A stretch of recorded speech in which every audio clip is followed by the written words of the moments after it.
Hello and welcome everybody. So today we are going to see Parent Teacher Association. अब यहाँ पर जब community में हम देखते हैं कि पेरेंट टीचर इम्पोर्टेंस क्या होता है।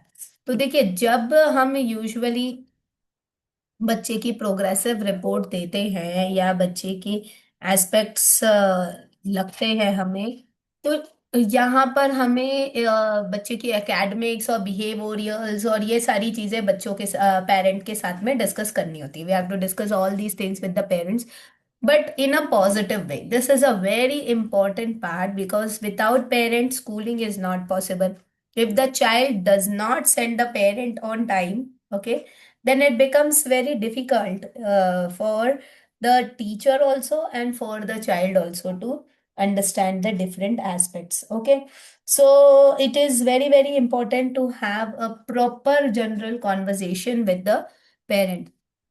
See, we can have a online meeting or we can have offline meetings, but parent teacher meetings are must. So parent must participate in the different conferences and as well as the different organizations, internships. In what do we call that? I'm telling internship actually. Internship चल रहा है अभी, तो वही आ रहा है। क्या बोलते हैं हम उसको, जो चीज स्टार्ट होती है? Induction, yes. The induction classes of the child, the parent must participate in different activities with the child and the parent. Okay. These activities are actually helping the child to motivate. अब बच्चे को अगर ऐसा लगता है कि हाँ, मेरी मम्मा भी साथ में, मेरे पापा भी साथ में आए हैं मेरे स्कूल में, मेरे साथ एक्टिविटीज कर रहे हैं, तो चाइल्ड गेट्स एंकरेज्ड, है ना, बच्चा एंकरेज होता है। मल्टीपल मीटिंग्स भी अगर हो तो पेरेंट को अटेंड करना चाहिए, और इसके लिए आप टीचर का जैसा बिहेवियर होगा पेरेंट के साथ में, वैसा पेरेंट फ्लक्चुएट होगा। पेरेंट टीचर मीटिंग जो है ये फ्रीक्वेंटली होते रहनी चाहिए स्कूल में। इसका प्रॉपर ड्यूरेशन 5 से 10 मिनट का हर एक पेरेंट के साथ में तो आपको देना चाहिए। ठीक है ना। As a teacher every parent must get minimum 5 to 10 minutes. ठीक है ना। और फिर पेरेंट टीचर एसोसिएशन में अगर आप इकट्ठा जैसे कॉन्फ्रेंस टाइप सारी चीजें कर रहे हो, तो लास्ट के 15 मिनट जो है वहां पर आप पेरेंट को प्रॉपर ड्यूरेशन और प्रॉपर चीजें बताएंगे और समझाएंगे।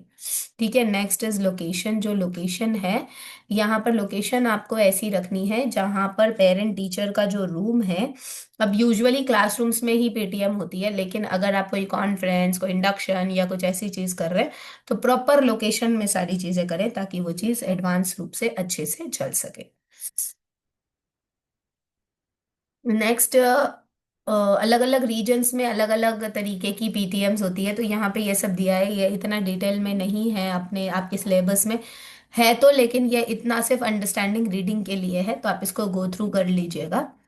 अब इसमें हम बेसिकली हम ये देखेंगे कि इसकी कॉम्प्लेक्सिटी क्या है और कितना इसका अंडरस्टैंडिंग लेवल है। तो सबसे पहले हम ये देखेंगे कि पेरेंट्स यूजुअली जब आते हैं तो कई बार वो कंप्लेन करते हैं। वैसे इंडिया में ऐसा बहुत कम होता है कि पेरेंट आके कंप्लेन करें। पेरेंट सीधा बस यही बोलेगा कि मेरा बच्चा पढ़ता नहीं है, मेरा बच्चा पढ़ता नहीं है। वो कंप्लेन मान लो या अपनी बात रखना मान लो, जैसा भी रखे। But many of the times the parents are now complaining about different things. फिर उसके बाद में teachers are also giving positive and negative outputs about the child. और प्रॉपर बच्चे का अट्रैक्शन जो है जिसकी तरफ जा रहा है, वो सारी चीजें अच्छे से बताई जानी चाहिए, जो बताया भी जा रहा होता है। अब हम देखेंगे कि पेरेंट टीचर मीटिंग की इम्पोर्टेंस और बेनिफिट्स क्या है। सबसे ज्यादा एक लर्निंग एरिया होता है जहाँ पे बच्चा स्ट्रेसफुल कई बार फील करता है। तो अगर पेरेंट्स के आ जाने से वहाँ पे जो लर्निंग एरिया है वो थोड़ा सा नॉर्मल हो जाता है। बच्चे की जो होलिस्टिक डेवलपमेंट है वो अच्छी तरीके से हो रही है या नहीं हो रही है, इसका इंटरेक्शन एक पीटीएम कम्युनिकेटिव चैनल से हो जाता है, यानी पेरेंट टीचर मीटिंग से ये चीज़ अच्छे से हो जाती है। इसके साथ साथ में बच्चों की जो एकेडमिक प्रोग्रेस है वो उसकी आइडिया पेरेंट को पड़ जाता है, स्कूल में कैसा हो रहा है और घर में कैसा हो रहा है, ये पेरेंट आके जब आता है तो टीचर को बता देता है। तो दोनों तरफ का जो मैसेज है वो प्रॉपरली फॉलो हो जाता है, जिस वजह से पेरेंट की तरफ से बच्चे की नर्चरिंग और टीचर की तरफ से बच्चे की अपब्रिंगिंग दोनों अच्छी तरीके से होती है, और फिर इनकी होलिस्टिक डेवलपमेंट एक प्रॉपर स्मूथ रनिंग प्लेटफॉर्म पर चलती है।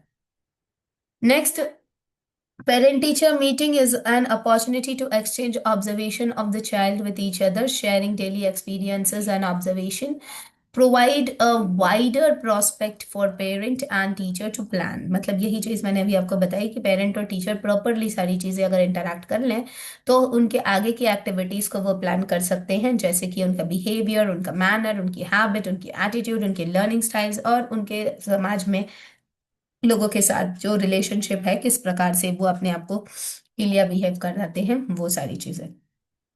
That's why it is important. Next is objective. जो हमारा ऑब्जेक्टिव है पीटीएम रखने के पीछे, वो ये ऑब्जेक्टिव होता है बिकॉज हम एज एन एजुकेटर, जैसे हम टीचर्स हैं, we as an educators and skill teachers, so we have to give a positive outcome towards the growth and development of the child, towards the skills and academic attributes.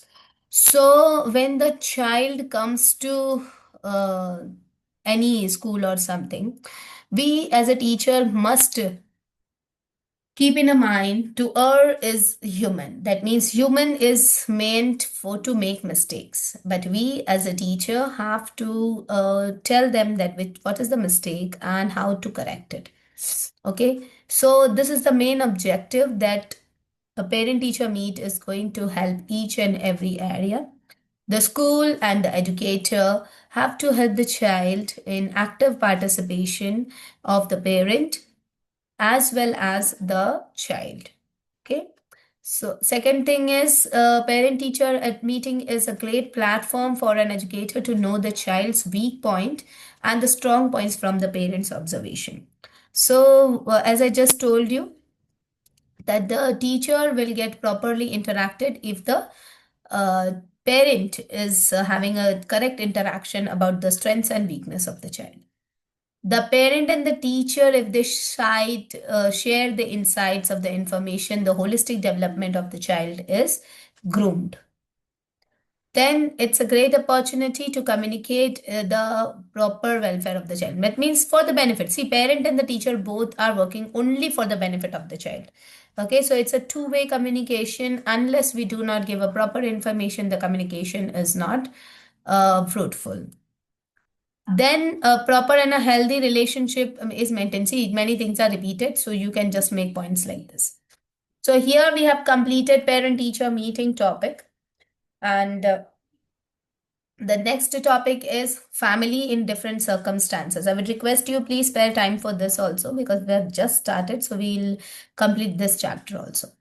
Families in different circumstances, अलग अलग family के अलग अलग circumstances होते हैं, तो हमें parents के साथ कोप अप करने के लिए बहुत ज़्यादा ज़रूरी होता है कि आप अंडरस्टैंड करें। ठीक है, अब यहाँ पे बेबीज की बात ली गई है कि बच्चे जो रिस्क पर होते हैं usually, now which children are at risk. सबसे पहले अनएम्प्लॉयड, अल्कोहल एडिक्टेड मदर, ठीक है, जिसका असर बच्चे पर पड़ा है, ड्रग अब्यूज्ड मदर, या oppressed families. Oppressed families are caste, class, racism के वजह से जिन फैमिलीज को अप्रेस्ड किया गया है, उनकी जो लिविंग कंडीशंस है अलग अलग सिचुएशंस के कारण इनकी ग्रोथ एंड डेवलपमेंट अच्छी तरीके से नहीं हो पाती है। There are many things which affect different types of oppression. अब यहाँ पर जब हम अप्रेशन की बात करते हैं तो यहाँ पर जो अब्यूज और जो अफेक्शन बच्चों को मिलता है, ये बच्चे को काफी वल्नरेबल बना लेता है। वल्नरेबल मतलब प्रोन टू, ठीक है। So they are usually dependent on adults, okay, and they are not able to take the decision on their own self, and then they are placed in the care of different peoples at different time. Okay, many a times these parents are taking care of, many a times coach, sports coaches, babysitters, and many. They were talking about the people who are not taking care of their backgrounds of the child. When we talk about the babies, so babies also feel neglected, like using hazardous drugs and alcohols by the mothers during pregnancy. And then parental substance use, whatever the parent is using the substance, family violence, this is affecting the baby. Family violence will also involve, like if the small babies are slapped, in many families it happens. Okay. And that intellectual disability is there. If the mother is having some problem, the child may develop intellectual disability. Poor attachment with the baby, that means they are not having a good attachment with the babies. Many a times if usually girl child के साथ में ज्यादा India में होता है. So like the attachment is not good as such. Unstable housing, financial situation not good. ऐसे situation में babies भी अलग अलग सिचुएशंस में जन्म लेते हैं और फिर अपनी अपब्रिंगिंग होती है. So sorry. Now about the children, जो बच्चे हैं उन पर अलग अलग एज लेवल पर अलग अलग तरीके की अफेक्शंस और इंटरेक्शंस नहीं होने के कारण यहाँ पर भी बच्चों के साथ में कुछ जैसे कि parental mental illness, intellectual disability, ऐसी चीजें यूजुअली होती हैं.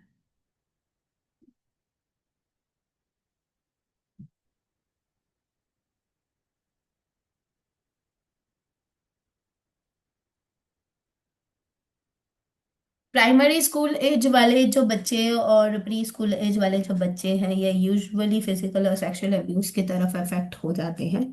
तो इनका भी ध्यान रखना बहुत ज़्यादा ज़रूरी है, जो ये उन बच्चों के अंतर्गत आ रहे हैं जिन पे ये चीज़ अफेक्ट करती है.